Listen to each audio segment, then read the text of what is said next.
और यही रीजन था कि आर्मी को किसी भी कॉस्ट पे इस ऑपरेशन को 1 से 2 दिन में खत्म करने का ही फैसला लेना पड़ा। 1955 में पहली बार पुलिस गोल्डन टेम्पल में घुसती है। 1984 में जो घुसी थी वो दूसरी बार था कि नेहरू जी ने सिख को अलग स्टेट जो कि सिख अंपायर जितना होगा वो देने का वादा किया और फिर धोखा किया। अगस्त 1982 को एक इंडियन प्लेन को हाईजैक किया गया और यहीं पे एंट्री होती है एक ऐसे इंसान की जिसकी वजह से पंजाब की पॉलिटिक्स 360 डिग्री चेंज हो जाती है। अब 29 सितंबर 2022 को अमृतपाल सिंह की एंट्री होती है इंडिया के अंदर। सज्जन कुमार, जिसको सीबीआई ने जिम्मेदार बताया था, उसको 1991 में पार्टी से टिकट दिया गया। अगर चंडीगढ़ पंजाब को चला गया तो हरियाणा के हिंदू उनको वोट नहीं देंगे और आपके हाथ से हरियाणा भी चला जाएगा। और इसी वजह से गोल्डन टेम्पल को ज्यादा नुकसान हुआ। हजारों सिखों को मारा गया। दिल्ली में 100 से भी ज्यादा गुरुद्वारे जला दिए गए। कि एक रिपोर्ट बनाई जिसका नाम रखा आनंदपुर साहिब रेजोल्यूशन। देखिए, जब भी पंजाब में इलेक्शंस हो, फार्मर प्रोटेस्ट हो, पंजाब में जब भी कोई मुद्दा उठता है, मीडिया के अंदर खालिस्तान का नाम क्यों आने लगता है। ऑपरेशन ब्लू स्टार जो है वो 1984 में हुआ था, लेकिन भिंडर वाले का जो रेफरेंस है वो आज भी क्यों दिया जाता है। और इससे पहले कि हम अभी जो अमृतपाल सिंह वाला इंसिडेंट हुआ वो डिस्कस करें, इससे पहले इसके पीछे रीजंस क्या हैं वो जानना बहुत ही जरूरी है। क्योंकि बिट्स एंड पीसेस में हमें स्टोरीज तो पता है, लेकिन एक्चुअल रीजन नहीं पता है कि ये सब हो क्यों रहा है। क्योंकि ये सारी चीजें जितनी सिंपल लग रही है उतनी है नहीं। अमृतपाल सिंह देश भर में उसकी चर्चा हो रही है। ऑपरेशन ब्लू स्टार शुरू हो गया था और उसके साथियों को निकालने की कोशिश में लगी।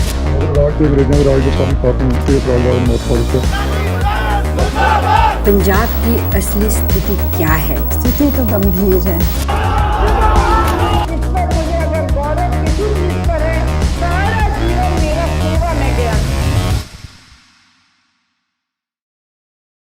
देखिए, इन सारी चीजों की शुरुआत होती है 1823 से। ये जो आप मैप देख रहे हो ये उस टाइम का पूरा सिख अंपायर है और जिसको रूल करते थे महाराजा रंजीत सिंह।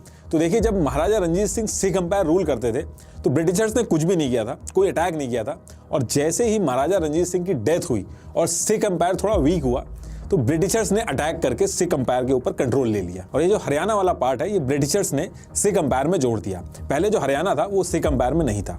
और ये जो सारी डिटेल्स मैं आपको बता रहा हूँ ये सब अभी आपको आगे रेलेवेंट लगने लगेंगी। अब ब्रिटिशर्स ने सिख अंपायर पे कब्जा करके राजा रंजीत सिंह के जो बच्चे थे उनको पढ़ाई के बहाने ब्रिटेन में शिफ्ट करा दिया था, ताकि आगे चल के अंग्रेजों को कोई दिक्कत ना हो सिख अंपायर को कंट्रोल करने में। तो इस वजह से एक्चुअल में सिख अंपायर का जो रिप्रेजेंटेशन करने वाला था वो कोई बचा नहीं था। जो लोकल महंत थे वो गुरुद्वारे के प्रीस्ट बने और उन्होंने कंट्रोल लिया। ये जो चीज थी, महंतों ने जो गुरुद्वारे पे कंट्रोल लिया था, ये चीज सिख्स को पसंद नहीं आ रही थी। तो 1920 में सिख कम्युनिटी ने अकाली मूवमेंट शुरू किया और ब्रिटिशर्स पे प्रेशर बनाया कि ये गुरुद्वारा महंत नहीं चला सकते। और प्रेशर इतना बड़ा कि 175 मेंबर्स की कमेटी बनी, शिरोमणि गुरुद्वारा प्रबंधक कमेटी, जो आजकल आप न्यूज में सुनते हो SGPC, वो इसी वजह से बनी थी। SGPC ने गुरुद्वारों से महंत को हटाया और गुरुद्वारों को रेगुलेट किया। और आज की डेट में भी ये लोग रेगुलेट करते हैं। आज भी प्रॉपर इलेक्शन होते हैं, इनके प्रेसिडेंट बनाए जाते हैं। और SGPC जो है वो उस पर्टिकुलर टाइम से ही सिख कम्युनिटी का फ्रंट फेस बना। और जो अकाली दल है और SGPC, इन दोनों में काफी क्लोज रिलेशनशिप रहे हैं उस पर्टिकुलर टाइम से ही। सिख अंपायर उस टाइम से ही काफी इन्फ्लुएंशियल और वेल्थी अंपायर था। ब्रिटिश आर्मी ने कब्जा तो कर लिया था, लेकिन सिख ये मानते थे कि जब ब्रिटिशर्स ये जो कब्जा किया ये टेम्परेरी है, ये यहाँ से जब हटेंगे तो इनको इनका सिख अंपायर जो है वो वापस मिल जाएगा। लेकिन ये जो बिलीव था कि सिख अंपायर वापस मिलेगा ब्रिटिशर्स के जाने के बाद, इसको पहला झटका लगता है 1929 में, जब मोतीलाल नेहरू जी ने पूर्ण स्वराज मूवमेंट शुरू किया, जिसमें यह कहा गया कि इंडिया एक इंडिपेंडेंट देश बनेगा जहां पे वोटिंग होगी और डेमोक्रेसी फॉलो होगी। देखिए, सिख कम्युनिटी इस इंप्रेशन में थी कि जब इंडिपेंडेंस मिलेगी तो हमारा सिख अंपायर हमें वापस मिल जाएगा। आप पुराने स्कल्पचर भी देखोगे तो उसमें लिखा हुआ है कि राज करेगा खालसा। तो ये जो पूर्ण स्वराज की बात थी, इसको सुन के सिख कम्युनिटी उतनी खुश नहीं थी। और जब 1946 यानी कि आजादी से लगभग 1 साल पहले जब ब्रिटिशर्स के जाने की बात होने लगी तो सिख लीडर्स ने यह बात उठाई कि अंग्रेजों ने धोखा करके सिखों से पंजाब छीना था और जब वो जा रहे हैं तो अंग्रेजों को पंजाब उनको वापस कर देना चाहिए। लेकिन चीजें इतनी आसान नहीं थी। अंग्रेजों ने कहा कि पहले क्या था वो मैटर नहीं करेगा, अब सबसे इंपॉर्टेंट फैक्टर ये होगा कि नंबर्स क्या है, यानी कि पॉपुलेशन में किसका कितना हिस्सा है। 1941 में पंजाब के अंदर एक सेंसस हुआ था जिसमें मुस्लिम कम्युनिटी 53% थी, हिंदू 30% थे और सिख सिर्फ 15% के आसपास थे। और सिख कम्युनिटी को अगर देखा जाए तो इंडिया की पॉपुलेशन का वो सिर्फ 1% हिस्सा था।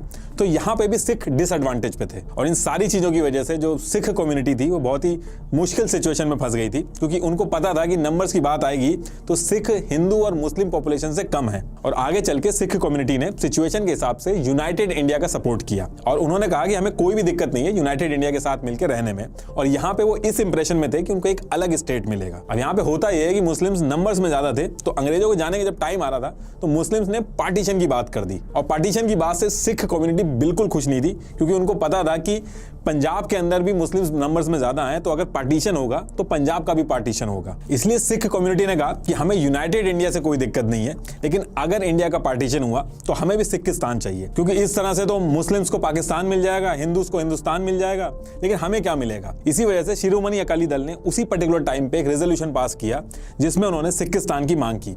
लेकिन ये सिखिस्तान की मांग इसलिए थी कि अगर पार्टीशन करोगे, वरना इंडिया के साथ रहने में उनको कोई भी दिक्कत नहीं थी। लेकिन इसी टाइम यानी कि 1946 में जवाहरलाल नेहरू जी ने सिखों को रीअश्योर किया और कहा कि पंजाब के बहादुर सिख एक स्पेशल कंसिडरेशन को एंटाइटल्ड है।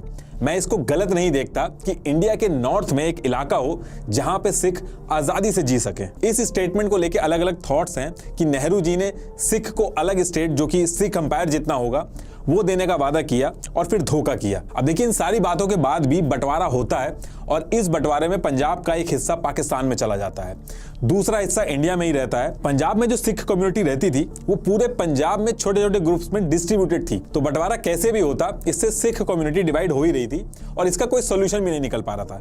लेकिन सिख कम्युनिटी डिवाइड होना नहीं चाहती थी। लेकिन पार्टीशन होता है और जो हिस्सा पाकिस्तान में जाता है वो पंजाब का 62% हिस्सा था और 55% पॉपुलेशन थी। और इस प्रोसेस में सिख कम्युनिटी की 150 से भी ज्यादा हिस्टोरिकल श्राइन्स, उनके रिचेस्ट लैंड और उनकी आधी से ज्यादा पॉपुलेशन पाकिस्तान में ही रह गई थी। जो सिख पाकिस्तान में रह गए थे वो पार्टीशन के टाइम पे अपना घर, लैंड और प्रॉपर्टी छोड़कर इंडिया में आ गए।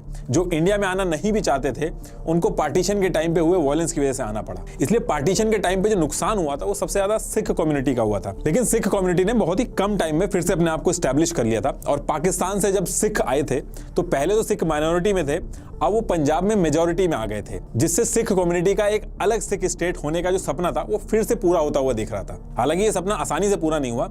पार्टीशन के बाद भी कुछ चीजों को लेकर सिख खुश नहीं थे। खुशवंत सिंह की किताब आ हिस्ट्री ऑफ द सिख में उन्होंने लिखा है कि रोड ट्रांसपोर्ट, जिसपे एक तरह से सिख कम्युनिटी जो थी उनकी मोनोपोली थी, उसको नेशनलाइज कर दिया गया। साथ में कलकत्ता में भी बस और टैक्सी सर्विसेज पे सिख का कंट्रोल था, तो वहां पे ईस्ट पाकिस्तान से आने वाले बंगाली रिफ्यूजी थे उनको प्रेफरेंस मिलने लगी। और सिख कम्युनिटी में एक कल्चर है देश की आर्मी को सर्व करने का, तो आर्म फोर्सेज में भी भर्ती के लिए जो पहले सिख कम्युनिटी को प्रेफरेंस मिलती थी उसमें भी चेंजेस हुए। हालांकि ये चेंजेस हर स्टेट के लिए हुए, लेकिन इसको लेके भी सिख कम्युनिटी नाराज थी और अपना एक अलग स्टेट चाहती थी। गवर्नमेंट ने कुछ टाइम के लिए सिख मेजोरिटी वाले इलाकों को मिला के एक स्टेट भी दिया, Patiala and east Punjab state union, PEPSU भी कहते थे इसको। लेकिन इसमें कहा जाता है कि अकाली दल की बढ़ती हुई पावर को देख के कांग्रेस ने इसको हटा दिया। अब इसके बाद 1956 आता है और इंडियन गवर्नमेंट लेके आती है स्टेट रीऑर्गेनाइजेशन एक्ट 1956। इसमें यह था कि लैंग्वेज के आधार पर स्टेट्स को डिवाइड किया जाएगा। कई सारे सूबों में इंडिया डिवाइडेड था तो उसको डिवाइड किया गया। क्योंकि इंडिया एक सेकुलर कंट्री है तो धर्म या फिर जाति के आधार पर स्टेट नहीं बन सकते थे, वो बनाना सही भी नहीं रहता, तो लैंग्वेज के आधार पर स्टेट्स बनाए गए।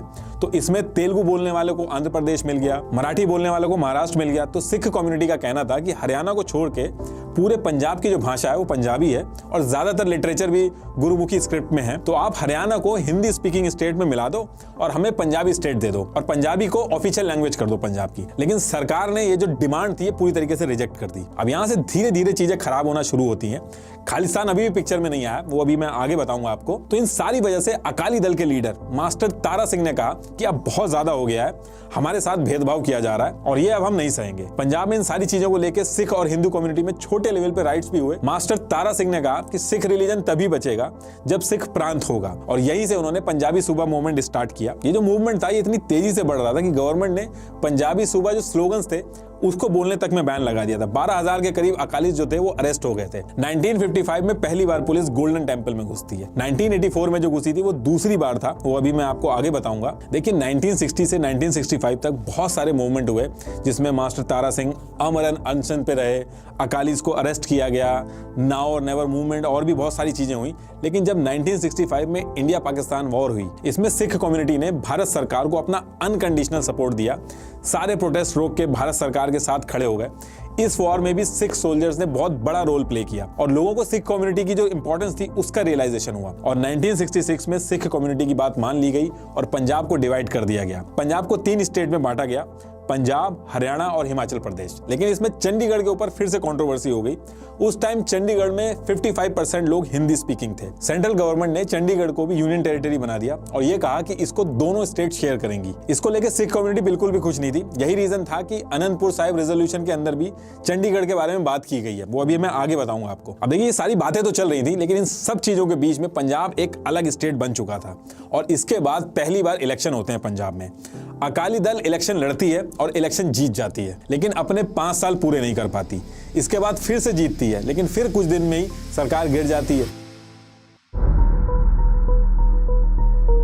1997 तक एक भी बार ये लोग अपनी टर्म पूरी नहीं कर पा रहे थे। पंजाब की जनता हर बार इनको जितवा रही थी, लेकिन ये अपनी टर्म पूरी नहीं कर पा रहे थे और इसका ब्लेम लगा कांग्रेस के ऊपर कि कांग्रेस या तो मिनिस्ट्री में चेंज करवा देती है या फिर मिनिस्टर्स को इन्फ्लुएंस करके सरकार गिरवा देती है, ताकि कांग्रेस का जो इन्फ्लुएंस है वो पंजाब में स्ट्रांग रहे। एक एग्जाम्पल समझाता हूं, जैसे लक्ष्मण सिंह गिल अकाली दल से जीते, इनको अकाली दल ने एजुकेशन मिनिस्टर तक बना दिया, लेकिन इन्होंने बगावत